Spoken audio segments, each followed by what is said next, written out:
Good morning to you and good morning to everyone. आज का इक्का के लिए बहुत ही कंफ्यूजन था सर। दो स्टैंड आउट ब्रोकरेज रिपोर्ट लग रही थी, लेकिन फिर जुबिलेंट फूडवर्क्स को चुना है क्योंकि यहाँ पर इसे अपग्रेड किया गया है। हालांकि अपग्रेड करके न्यूट्रल की कॉल है, टारगेट प्राइस भी 520 के आसपास ही मेंटेन किया गया है, लेकिन जुबिलेंट फूडवर्क्स ने पिछले एक महीने में अच्छा रिटर्न दिया है और कुछ चलने के संकेत हैं चार्ट्स पर, और जो ब्रोकरेज रिपोर्ट्स आई है वो काफ़ी पॉजिटिव आ गई है। तो मैक्वेरी ने इसे अपग्रेड किया है और ये पूरे स्पेस को लेकर इनफैक्ट उनका पॉजिटिव सेंटिमेंट है, लेकिन जुबिलेंट फूडवर्क्स इसमें ज़्यादा पसंद आ रहा है। ब्रोकरेज के चैनल चेक्स के मुताबिक Q2 में same store sales growth Q1 के मुकाबले बेहतर रहने की उम्मीद है। मतलब पुराने मौजूदा स्टोर सेल्स में अच्छी रिकवरी देखने को मिलेगी और पिछले 2 क्वार्टर्स में डिमांड अच्छा देखने को मिला है, इम्प्रूवमेंट देखने को मिली है इनफैक्ट, जिसकी वजह से पूरे QSR यानी कि क्विक सर्विस रेस्टोरेंट्स सेक्टर के लिए EPS और साथ ही टारगेट एस्टिमेट्स बढ़ाए गए हैं। तो ये पॉजिटिव हो जाता है पूरे स्पेस के लिए। जुबिलेंट फूडवर्क्स के लिए इंडिया में like for like sales recovery और साथ ही पॉपाइज के बेहतर आउटलुक से भी पॉजिटिव सेंटिमेंट बना हुआ है। आगे डाइनिंग डिमांड में भी रिकवरी के संकेत है और बेहतर ऑपरेटिंग लेवरेज ग्रोथ को सपोर्ट कर सकते हैं। बस एक रिस्क जिसकी वजह से अपग्रेड करके न्यूट्रल की कॉल आई है, क्योंकि डोमिनोज टर्की यहाँ पर कैसे कुछ अपडेट देखने को मिलेंगे वहाँ पे नजरें बनी रहेंगी, लेकिन मैक्वेरी को उम्मीद है कि पूरे सेक्टर में फाइनेंशियल ईयर 26 से 29 के बीच एबिटा 20% से ज़्यादा केकर से बढ़ सकता है। तो जुबिलेंट फूडवर्क्स देखते हैं कि आज क्या।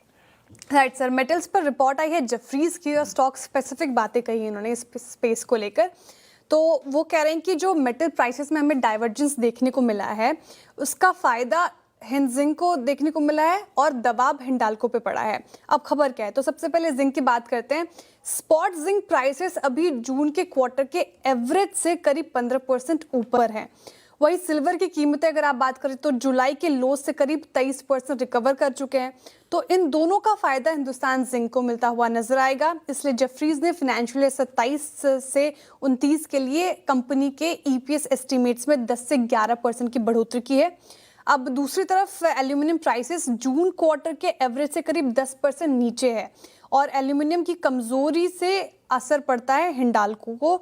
तो हिंडाल्को के एस्टिमेट फाइनेंशियल 27 और 29 के लिए घटाए गए हैं 2 से 3%। तो रेटिंग की बात करें तो हिंदुस्तान जिंक पर बाई की रेटिंग है, टारगेट प्राइस भी अच्छा रखा है, 750 रुपये प्रति शेयर का टारगेट प्राइस। शानदार परफॉर्मेंस यहाँ पर ऑलरेडी हमें देखने को मिली है और हिंडाल्को को होल्ड करके टारगेट प्राइस हालांकि यहाँ पे बढ़ाया गया है, 1140 का रख दिया है। यहाँ पे सर इसी को लेकर कंफ्यूजन था क्योंकि हाई कन्विक्शन आउट परफॉर्मेंस के लिस्ट में रखा गया है और टारगेट प्राइस देखिए सीएलएसए की तरफ से 629 का है, यानी कि 44% का अपसाइड पोटेंशियल, लेकिन स्टॉक चलने का नाम नहीं लेता।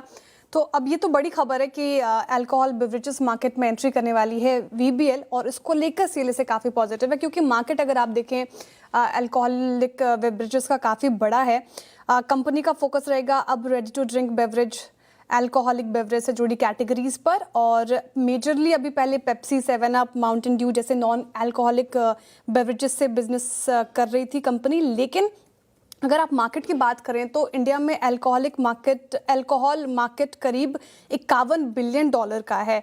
तो बड़ा मार्केट है, पोटेंशियल काफ़ी नज़र आ रहा है और VBL का टारगेट ये है कि वो प्रीमियम प्रोडक्ट्स पर ज़्यादा फोकस करें।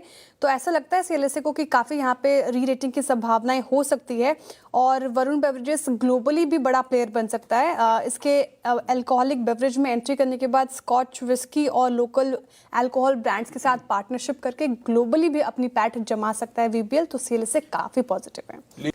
इसके बाद सर सिटी की रिपोर्ट आई और न्यूट्रल है फेडरल बैंक को लेकर, और टारगेट प्राइस अगर आप देखो तो 360 रुपये प्रति शेयर का रखा है। फेडरल बैंक चला भी था बीच में, तो कोई खास अपसाइड नहीं दिखने को मिल रहा है। न्यूट्रल की कॉल है, कुछ रिस्क भी बताए हैं, लेकिन कहीं ना कहीं इस डील को लेकर वो पॉजिटिव ही है।